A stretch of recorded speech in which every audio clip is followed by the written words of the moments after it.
Nuestro invitado en este episodio de Nación Vino es licenciado en enología, aunque prefiero destacar que es dueño de una personalidad inquieta, alegre, chispeante, empática, rasgos que, intuyo, transmite a los vinos que elabora, especialmente los espumosos. Conjuga en su vida dos pasiones, la de elaborar vinos y la de crear música en su batería. Y, además, afirma los beneficios que ésta genera en la evolución de los vinos. Finalmente, podría decirte que el destino le dijo: vas a ser portador de un apellido que va a recordarte, a cada instante, el territorio que habitas, y desde ahí vas a crear vinos que acompañen momentos que perduren en los paladares y especialmente en la memoria. Y creo que eso lo tiene muy presente porque para él y toda la familia, el vino es un sano estilo de vida. Por todo esto, y más, puedo asegurarte que este nuevo episodio te atrapará hasta el último minuto. Acompáñame ahora mismo al encuentro de nuestro invitado. Mi nombre es Edgardo Suárez y desde este territorio virtual que es Nación Vino vamos a abrir otra botella repleta de historias. Hola y bienvenida, bienvenido. Estamos a punto de descorchar un nuevo episodio de Nación Vino, así que espero tengas ya tu copa servida para disfrutar este momento junto a quien nos visita hoy. Como cada semana, te proponemos escuchar las historias contenidas en las botellas para conocer más aún sobre esta mágica bebida. Comenzamos ahora mismo a saborear este encuentro.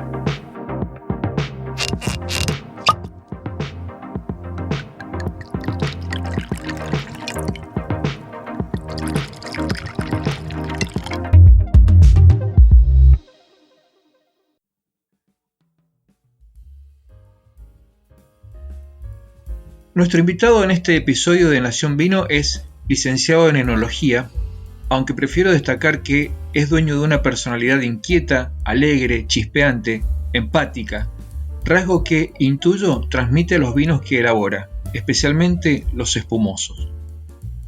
Uno podría pasar horas, al igual que lo haría con su padre, charlando de vinos y de viñas, pero también de otros temas muy intensos de la vida como la educación, los jóvenes, nuestra sociedad actual, y por qué no, también, de otros placeres terrenales además del vino. Tuve el gusto de participar en un curso dictado por él, hace ya varios años atrás, sobre elaboración de espumantes en el histórico espacio de la Enoteca en Mendoza, y con él comprendí muchos secretos de la producción de estos vinos, además que conocí uno del que no tenía referencias aún. Sus días transcurren casi de forma ininterrumpida en la pequeña y acogedora bodega familiar en Lulunta, tierra mendocina, donde camina por las viñas o desarrolla los procesos de elaboración en época de vendimia justo al resto de la familia, ya que este es un emprendimiento que compromete a todo el grupo. Espacio que, si aún no conoces, cuando tengas la oportunidad de hacerlo, seguramente coincidas conmigo en que bien parece un templo del vino, donde se nota el respeto y aprecio por las vides, por los olivos y por supuesto por el vino. Aunque también se hace tiempo para asesorar emprendimientos externos y darles la impronta que los distingue a él y a su padre. Además de la pasión que tiene por el vino, sé que también le encanta la música, que toca la batería y adora los Beatles. De hecho, tiempo atrás, en nuestro último encuentro personal, estaba leyendo la biografía de Paul McCartney. Tanto disfruta la música que ésta está presente en la bodega, con diferentes estilos en los espacios internos, y afirma que algo influye en la música en los vinos y por eso lo vamos a charlar también. Podría decir que el destino además le dijo: vas a ser portador de un apellido que va a recordarte a cada instante el territorio que habitas y desde ahí vas a crear vinos que acompañen momentos que perduren en los paladares y especialmente en la memoria. Y creo que eso lo tiene muy presente porque para él y toda la familia el vino es un sano estilo de vida.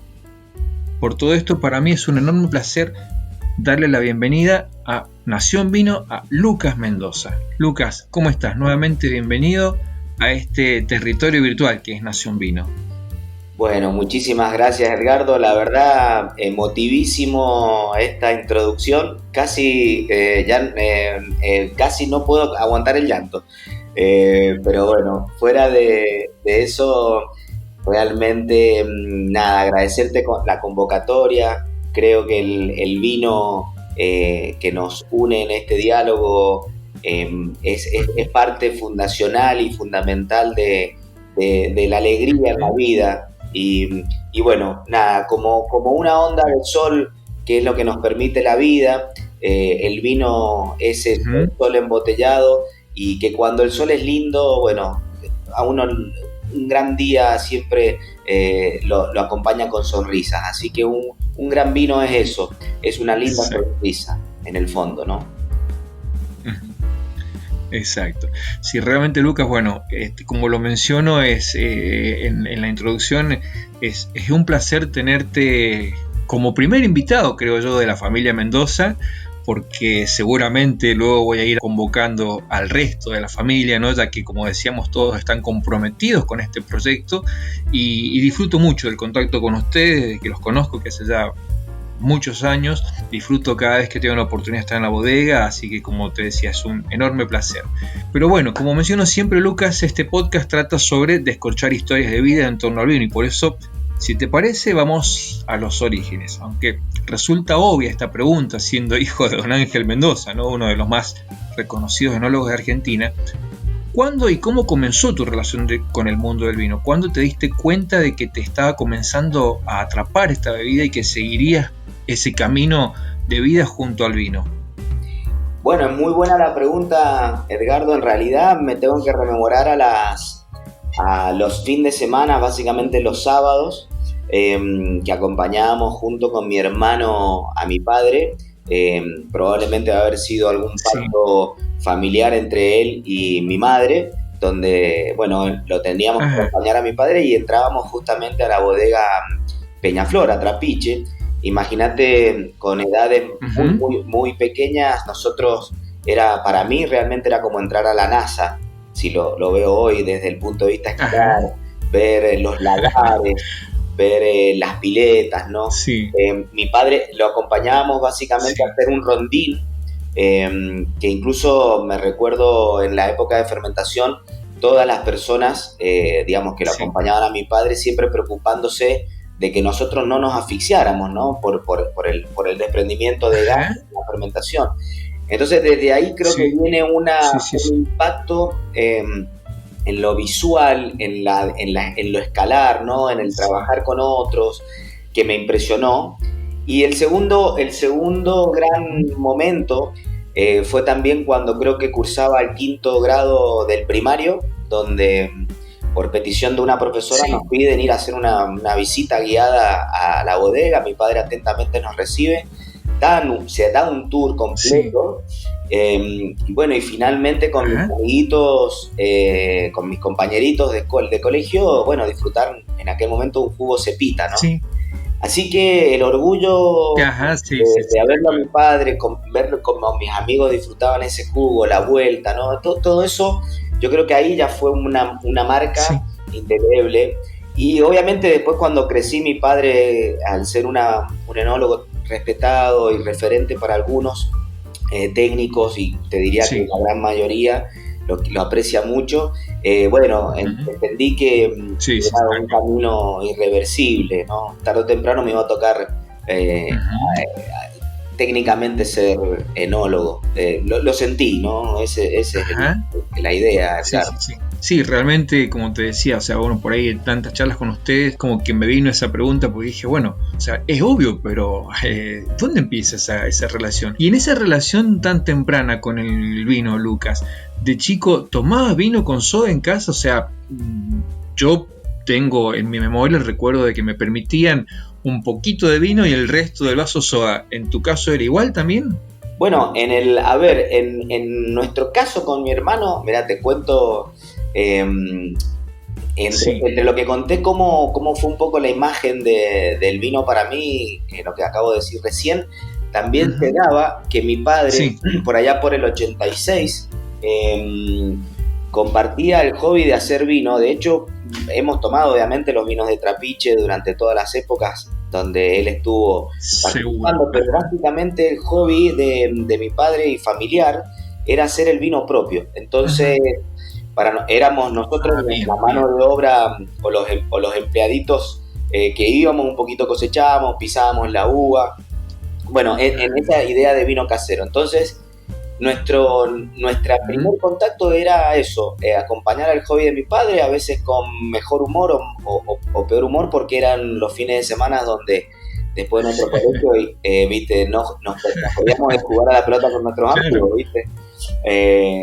Pero bueno, eso, y sí, con el mosto, yo más reflejo tengo con disfrutar jugos de uva, y cada tanto alguna pizarría, ¿no? del vinito.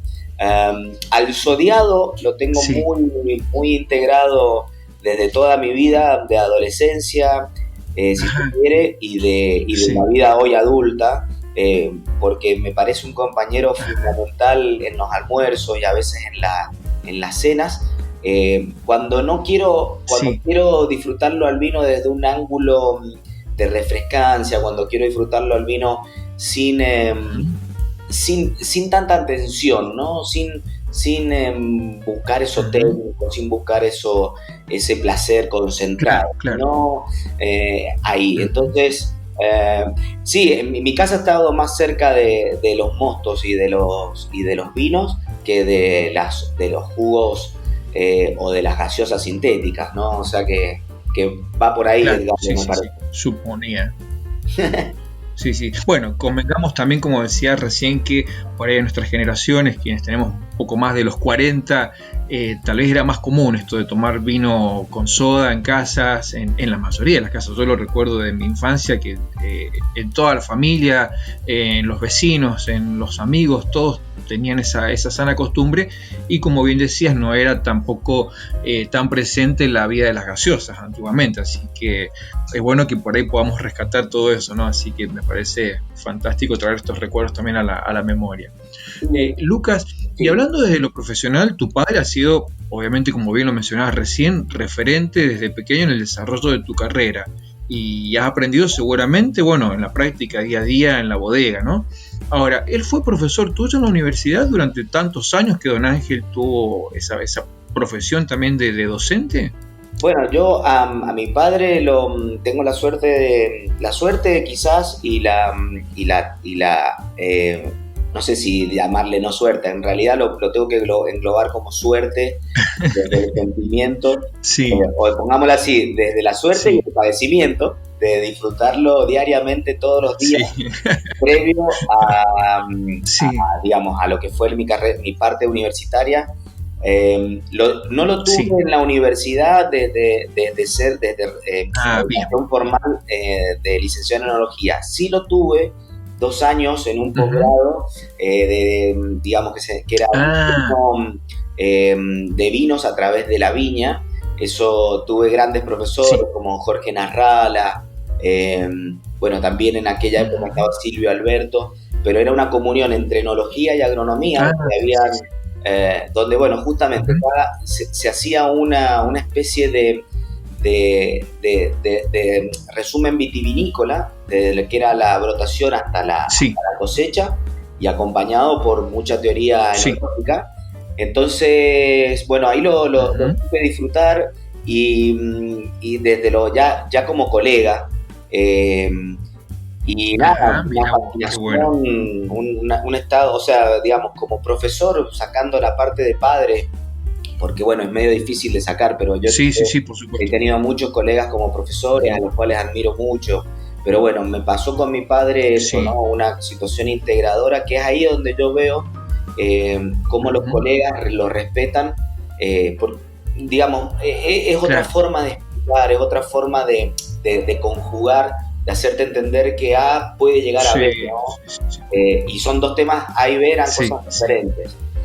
Bueno, desde ese ángulo lo he tenido de profe, pero nada, los mejores secretitos y los mejores, más que secretitos, yo diría la forma y el estilo de hacer lo que hacemos en familia, él lo ha sabido transmitir desde que hacemos esos vinos, desde el 86, si se quiere, hasta la época, todo el tiempo con ese pequeño, no se olviden de acá, fíjense, atención, ese mínimo detalle que, bueno, que lo encuentro muy valioso y lo encuentro como un elemento, si se quiere, esa enología heredada, esa enología transmitida de boca en boca, esa situación que bueno, que creo que en algún momento estará en algún libro, pero por ahora tengo la suerte de tenerla, compartirla con mi hermano, ¿no? Tal cual. Qué bueno, vos sabés que no había leído en ninguna parte esto de que él hubiese sido tu profesor, por eso también el interés en preguntarte, porque bueno, creo que también es una experiencia diferente, ¿no? A esto de convivir en el día a día en casa, en la bodega, a tenerlo de profesor, de docente en un grupo, ¿no? Realmente, y como bien decías, como ya siendo colegas, ¿no? Así que me parece interesantísimo este comentario que has hecho. Bueno, Edgardo, antes de ir justamente a más aspectos de la bodega, sí, decime. No, te adelanto, lo más difícil es rendirle a mi papá. Sí. Pero lo más, rendir un examen. Pero lo peor es que vos seas el hijo. O sea, hay una doble, hay un gran problema. No solamente te tienes que sacar qué bueno. Caliente, sino, digamos, imaginarte eso. A ver, yo siempre imaginé que los hijos de mis profesores tenían posibilidades de acceder a las pruebas. Sí. Uno tiene esa fantasía. Pero me tocó en esta situación estar entendiendo que, ahora le voy a rendir a mi papá, ¿no? O sea, con otro colega le puedo rendir con 7, con 8. Bueno, acá había que rendir con 10. Sí, no, con 11 tenía que ser con él. Con 11 y aparte volver y nada, el profesor decirte, sí, mirá, no sé, me respondiste bien la 2, ponele, ¿no? Pero te faltó, entonces, bueno, nada, eso. Pero bueno, un dato anecdótico, Edgardo. Uy, pero genial, me encantó, realmente hermosísimo, muy jugoso.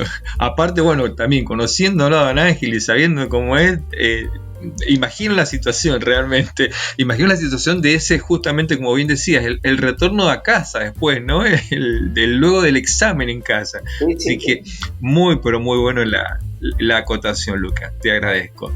Te iba a decir, antes de pasar un poco más a la bodega y a los vinos propios, charlábamos anteriormente que, y yo lo mencioné en la presentación, que has tenido participación en otros emprendimientos. ¿Podrías, por favor, ampliarnos un poquito de en qué emprendimientos estuviste, cuál fue tu labor y bueno, cuál experiencia sacaste de eso? Bueno, sí, Edgardo. Mira, con mucho gusto tengo la experiencia de haber compartido 2 proyectos. En realidad siempre he ido acompañando ahí algunos más, pero bueno, los 2 que terminaron en... Sí. A ver, en realidad en mi vida profesional hay una primera convocatoria, sí. Que es con la gente de Trapecio. El proyecto se llama Finca La Promesa y ellos incluso, bueno, me vinieron a buscar en mi etapa de estudiante de facultad y bueno, y me comprometí a ayudarlos el día que me recibiera, si es que ellos no habían, digamos, ya solucionado sus cosas técnicas. Y bueno, y fue una experiencia casi de 6 años, muy positiva para mí, porque también fue la primera oportunidad de compartir algo fuera de lo que fuera mi familia. Obviamente que siempre convidándole cosas a mi padre, por una obvia razón de que de aprovechar sus conocimientos y sus consejos.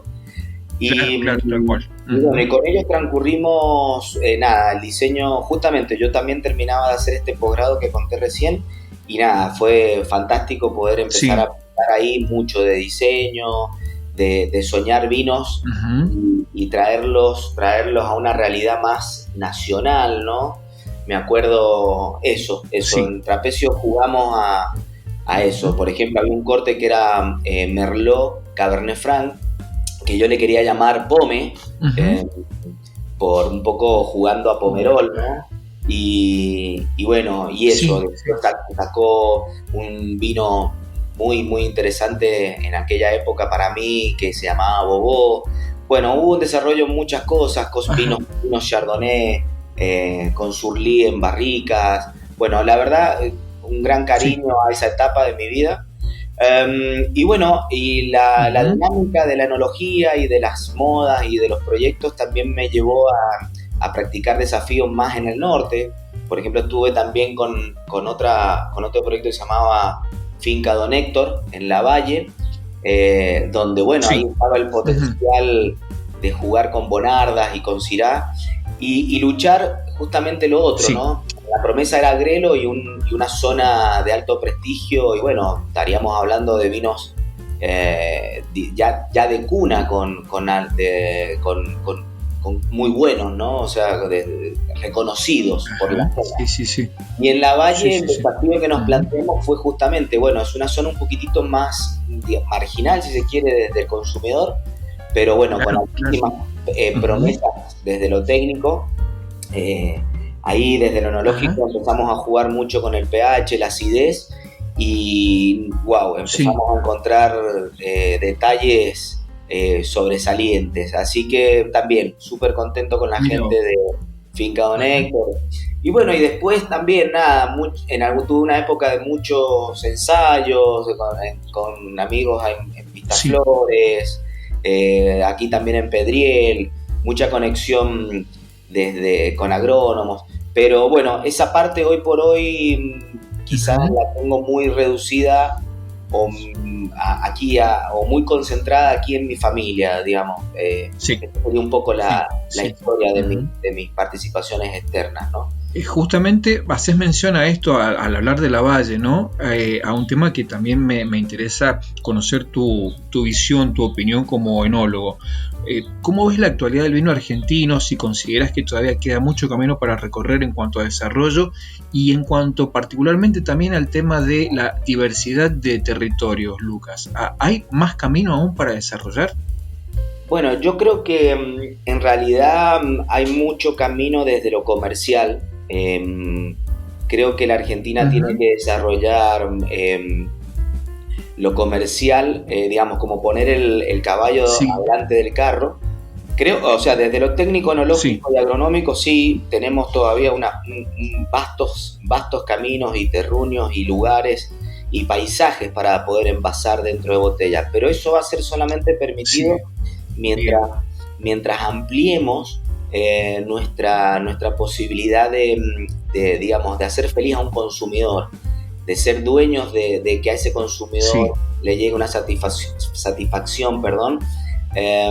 así que creo que hay mucho por hacer, pero con la base inicial desde lo comercial, ¿no? Sería un primer comercial. En la Valle me encontré con un poco lo que dice mi padre, las uvas son siempre generosas. Uno lo que tiene que hacer como técnico es hacerlas potable, ¿no? Creo que el terruño te dice esto, el talento siempre está en un lugar. Hay lugares donde necesitas más capacidad técnica y en otros que tenés que hasta estudiar para hacerlos malos, dice mi papá, porque son muy generosos, o sea, son lugares que naturalmente las uvas dan excelentes vinos. Pero creo que la Valle es un lugar para hacer muy buenos vinos y quizás llevarlos a un camino dirías, de cercana excelencia, porque me tocó vivirlo. Y bueno, nada, yo creo que lo que más hay que enfocarse justamente en eso, en toda la propuesta enológica y agronómica que sea realmente apreciada y sustentable en el tiempo, ¿no? Eso lo da un mercado, no lo da un técnico en su viña o en su bodega, lo da el mercado. Así que creo que eso respondería, Edgardo, me parece, salvo que quieras hablar de terruños, ¿no? De lugares, pero me parece que va por otro lado. Lo vamos a conversar, bien. Lo vamos a conversar. Pero me encantó, me quedo con una frase que mencionaste, esto de embotellar paisajes. Qué bueno, Lucas, porque realmente siendo Argentina tan diversa, ¿no? en paisajes, imaginé por un instante esto, ¿no? De diferentes estilos de vinos en diferentes botellas, realmente colocando productos muy diversos en el mercado, como bien decías, así que me encantó ese concepto. Y hablando justamente del aspecto comercial, bueno, hay un papel vital en la comunicación. Yo lo que noto, y esto te lo pregunto para ver tu postura, a diferencia de muchos enólogos, tu presencia, por ejemplo, en redes sociales, desde lo personal, es más bien baja, ¿cierto? ¿Consideras que hay otras formas de transmitir el vino que no sea usando estas nuevas herramientas digitales? O sea, ¿apelas más a lo personal? Bueno, mi participación en redes sociales ante la situación enológica es muy puntual en ciertas cosas. mucho las uso para mi otra pasión, que es la parte de música y transmitir la música. Pero bueno, creo que entiendo esto, Edgardo, es muy loable las redes sociales para transmitir estas experiencias y estimular y transmitir felicidad a un consumidor, poderle contar una historia, poderle contar una diferencia. Creo que la red social hay un primer pecado, que, es una herramienta hermosa para contar una historia de un vino, pero yo diría que el vino después también esté, todo lo que conté, que esté adentro de la botella, ¿no? O sea, lo más cerca posible. Entonces, que sea sincero. Que refleje la historia que conté. Entonces, en eso creo que como herramienta la red social es veloz y buenísima.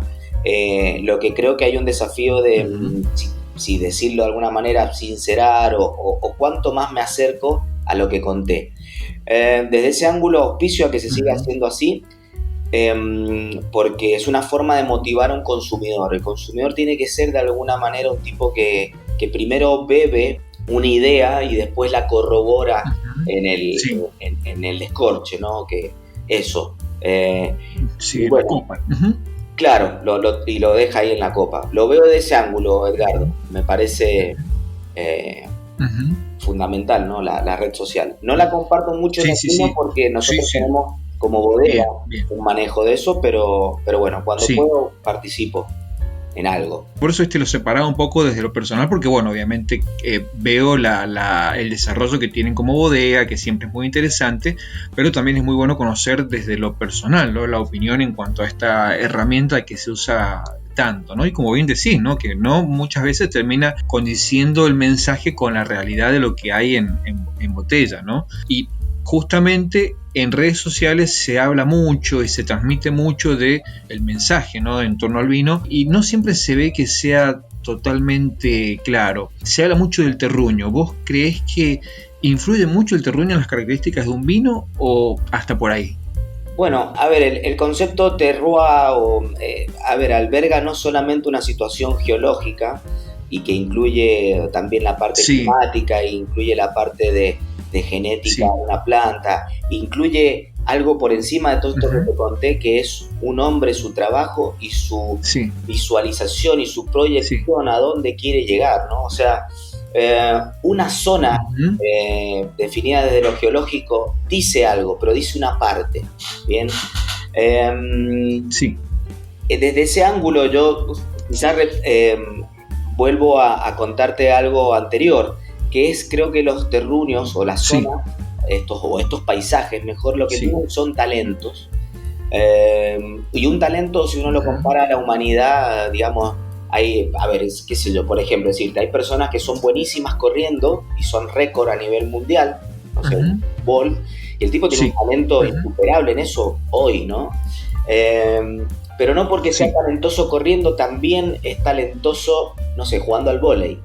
Bueno, entonces creo eso, justamente los lugares y las zonas tienen especificidades donde hay talentos superlativos, por ejemplo, para ciertas variedades, para cortes, para una idea de vino. Entonces, quizás el terruño o el terroir, definido desde el punto de vista francés o europeo, tiene que ver más con la idea desde el punto de vista del vino y cómo este lugar y esta zona, este clima y esta geología aporta todos estos recursos para poderlos llegar, ¿no? a cabo, llevarlos a materialidad, a materializarlos, ¿no?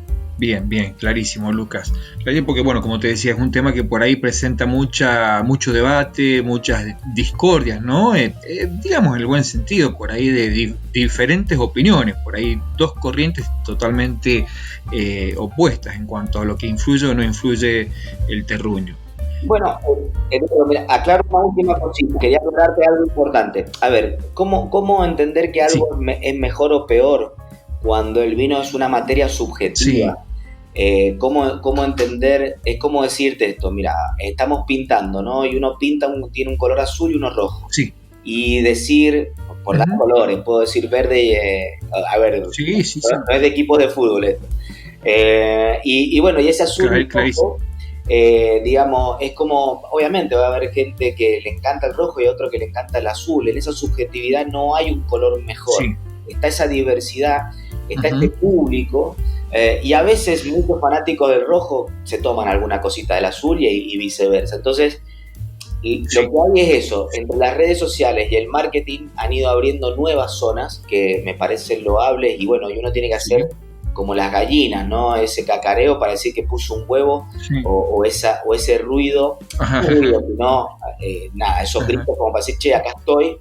Pero bueno, nada, a no olvidarse nunca de los paladares que generan zonas, por ejemplo, como Maipú y Luján, que siguen teniendo su prestigio, pero parece que pasa todo por otras zonas.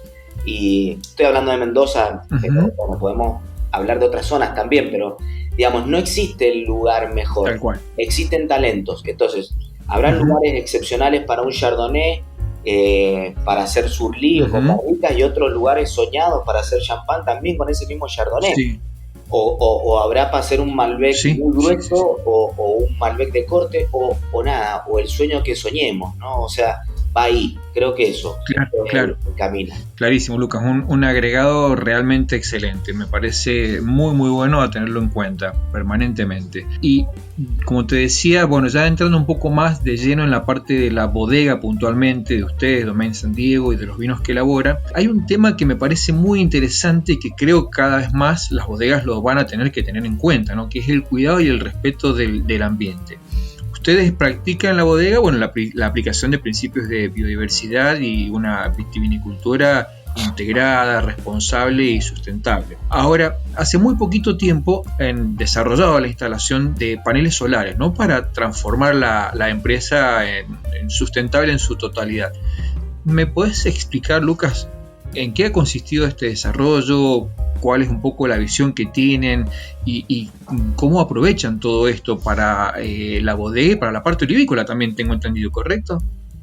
Sí, Edgardo, a ver, el respeto hacia una zona, hacia un lugar, a esto que te da la materia prima, es fundacional, es lo que es protoproyecto, es definirte en tus conceptos. De hecho, desde que nosotros estamos aquí en la bodega, definir que se conviviera olivo con viña apunta a ese proyecto. El tener aceite de oliva y vino apunta a eso, a ese respeto de un paisaje, de una foto de un lugar. El sueño de esta casa a través de la energía solar tiene un claro mensaje a la sustentabilidad en el tiempo, al poder incluso llegar a nuestros clientes, a nuestros amigos, con una idea de que no estaríamos generando un gasto energético o un elemento de emisión para generar o apoyar este efecto invernadero, porque bueno, de alguna manera es esa energía verde que sería la luz. Nos apoya desde la uva en la fotosíntesis, y de mover una bomba dentro de bodega o de una moledora o un equipo de frío, o algo fundacional que es regar la viña con riego por goteo. Entonces es un sueño que hemos logrado este año, hace muchos años que lo venimos digamos con fuerza. Aclarar también que nos da la posibilidad desde lo económico a poder controlar una factura de energía eléctrica en el tiempo, para que ya tendríamos una de nuestras variables desde el punto de vista competitivo no solucionada en su totalidad, pero sí como productor de corriente eléctrica genera una ayuda. Entonces uno creo que es pensando en las generaciones que vienen, ¿no? En los hijos de mi hermano, en mis hijos, en los que van a venir después de Ángel, en los que van a venir después de María Laura, Juan Manuel, Lucas, ¿no? Después de nosotros. Y nos parece súper simpático, fotosíntesis en la viña y paneles solares en la bodega y en la olivícola. Creo que cierra un ciclo donde no solamente respeto a la materia orgánica y a las cadenas tróficas dentro del viñedo nos darían una uva más identificada con un lugar, sino esto de no estar usando una energía eléctrica que no sea más que la producida por nuestros techos, ¿no? Qué bueno, no, realmente me parece fantástico, como te decía, creo que es un tema que no solo hay que seguirlo muy de cerca lo que ustedes están desarrollando y bueno, y cómo vaya evolucionando, sino que bueno, creo que también las bodegas cada vez más, como el resto de las industrias, definitivamente lo van a tener que tener muy en cuenta, ¿no? Y van a tener que ir haciendo esta reconversión que ustedes han comenzado hace muy poco. Y dentro de este cuidado que hacen del ambiente, Lucas, como bien mencionabas ahora, bueno, también tienen un proceso en lo que es la elaboración del vino, de fermentación con levaduras autóctonas del viñedo, con todo un cuidado minucioso, ¿no? En la elaboración del vino. He leído también en una oportunidad que hacen, digamos, el proceso de elaboración siguiendo viejas técnicas romanas, tal cual lo leí en una nota. ¿En qué consiste esto, Lucas? O sea, ¿cómo explicarías de forma simple, incluso para las personas que por ahí recién se acercan al mundo del vino, ¿no? ¿Qué es esto de una elaboración con técnicas romanas, viejas técnicas romanas? Bueno, Edgardo, mira, una sola cosita más que me acordé de lo anterior. Nosotros en el uso de energía solar, sí, por favor. Y contesto lo de la situación romana. De esto de la energía solar, no seríamos pioneros en Mendoza. Hay muchos colegas, a ver, ahí te podría contar un par de bodegas más que son anteriores a nosotros. Por ejemplo, no sé, Matervini, ¿no? Ahora rápido se me viene. Sí. Pero esta idea yo la venimos soñando con la familia. Esto tampoco es inventado por Argentina. Sí. Mira, yo me recuerdo allá por el 2001 leer incluso revistas anteriores, leer que las bodegas californianas y australianas, sus techos estaban directamente hechos con paneles solares. Y cuando me empezó a tocar trabajar para inversiones externas y cosas, también son cosas que siempre soñé. Sí. Pensé nunca poderlas alcanzar como proyecto familiar, porque bueno, quizás nuestros presupuestos son más acotados. Y el tiempo nos dio este regalo. Claro. Un regalo, no es que alguien nos los haya regalado, pero sí a través del esfuerzo y el trabajo. No, y a nuestros amigos que nos acompañaron ya durante más de 30 años, dijimos, bueno, este es el camino. O sea, el panel para nosotros ha sido un sueño de muchos años. Vamos a lo de los romanos, ¿te parece? Sí. Bueno, por favor, ¿cómo se explica esto de manera simple? Dale. Bueno, en realidad en la avanzada del vino a través de la historia, los romanos, hay un elemento importante que aportan, que es el usar el azufre, quemar azufre para generar el anhidrido sulfuroso y con ello controlar un poco la parte microbiológica de los vinos. Probablemente digamos, estos romanos, estos etruscos, no conocían la parte, digamos, microbiológica, pero sí entendieron que dominaban y los vinos iban siendo cada vez más potables, ¿no? más largos en el tiempo gracias a este uso. Y entonces nosotros en casa nos hemos planteado solamente un uso, o sea, entender que el diseño de esta materia prima, el 90% de la calidad final de un vino dentro de la botella depende de esa materia prima, y después es una elaboración minimalista donde cuidamos te puedo decir tres elementos. El primer elemento tiene que ver con el uso, digamos, el controlar los pHs en los mostos, en los vinos, junto con el pH jugar con este anhidrido sulfuroso, esta situación romana, si se quiere. Entonces ahí empezamos digamos, se sucede una presión en una presión del sistema que genera la supervivencia de un microorganismo que para nosotros es el microorganismo útil, el elemento que no nos digamos, degrada ese mosto o ese vino, sino que el tipo, digamos, esta levadura, ¿no?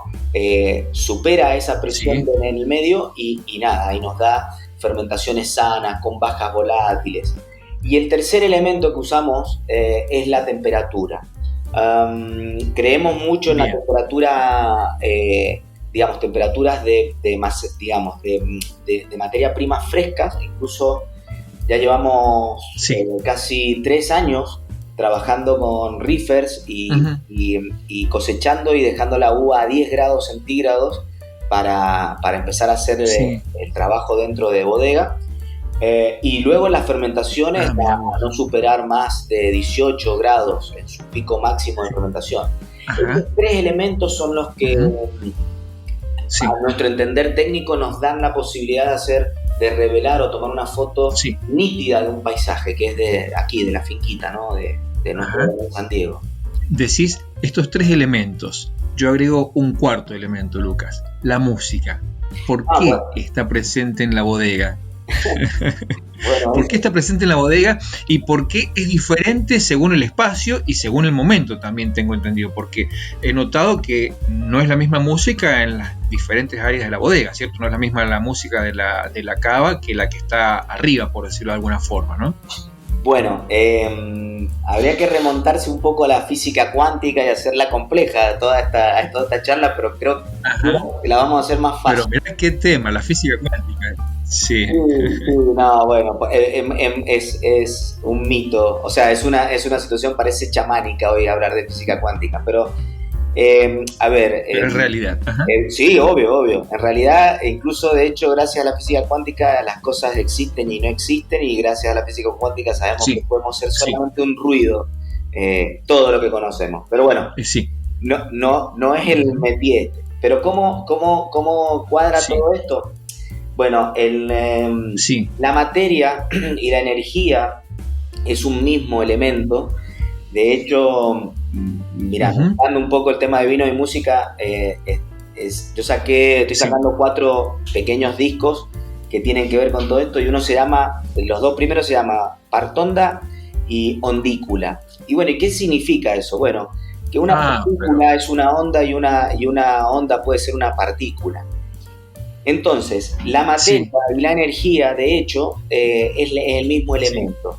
Y la música también Ujú.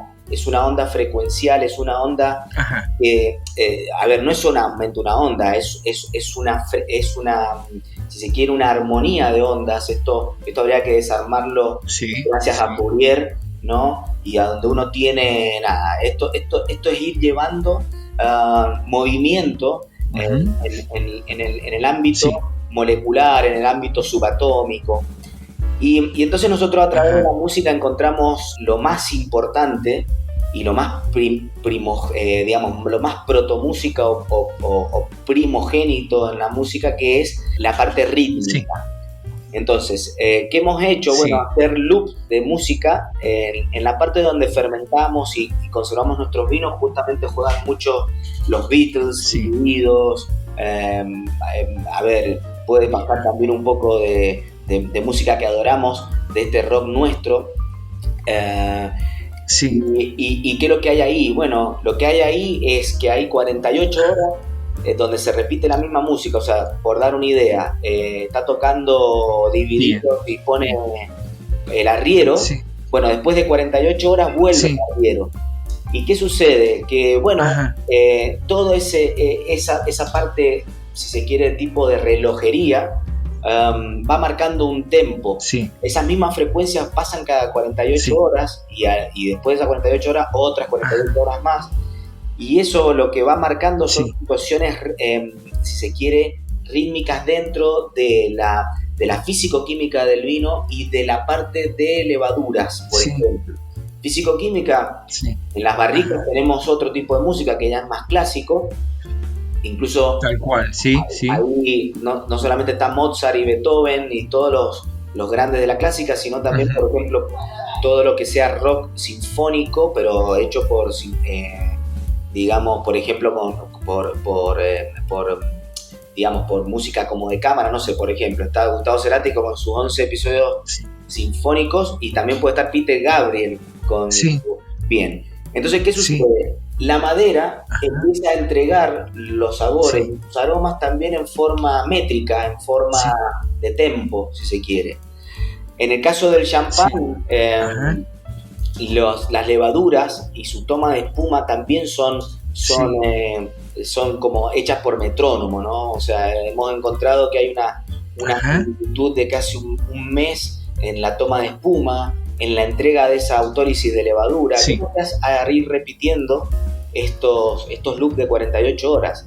Entonces, en el fondo he explicado cosas que pueden ser creer o reventar, pero a nosotros desde lo técnico es una pequeña,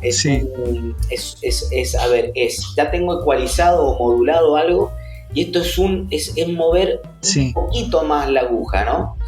Esto no es un crisol donde el plomo lo convierto en oro, ¿eh? No. Si la uva viene mala, por más que le ponga, no sé, qué sé yo, Braham, no voy a hacer vino excelente, ¿eh? Esto es simplemente un pequeño detalle que sí empieza a aportar una altísima constancia y personalidad en los vinos. Qué genial, una explicación pero de lujo, Lucas, realmente de lujo, me encantó y seguramente la gente que después la escuche la va a disfrutar muchísimo. Uno de los motivos por los cuales te convoqué al podcast, bueno, además de lo que dije antes, la admiración que siento por toda la familia, por todo el trabajo que hacen, es porque al momento de grabar este episodio estamos muy cerquita de celebrar el Día Mundial del Champán. Entonces quiero llevarte a ese tema que vos lo dominás muchísimo, pero permitime por favor 30 segundos. Vamos a hacer una pequeña pausa para que podamos rellenar nuestras copas, que es fundamental en esta charla, que también las personas que nos escuchan puedan rellenar las suyas, y volvemos para ya entrar entonces de lleno en esta parte de los espumosos o champán, como te decía recién. Volvemos. Perfecto, claro. Perfecto. Si disfrutaste de este encuentro con Lucas Mendoza, la segunda parte te va a encantar. Mi nombre es Edgardo Suárez y desde este territorio virtual que es Nación Vino vamos a seguir descorchando historia.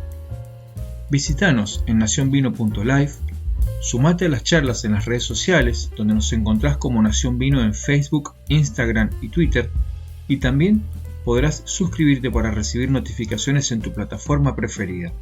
Estamos en Spotify, Apple y Google Podcast. Hasta el próximo encuentro. Salud.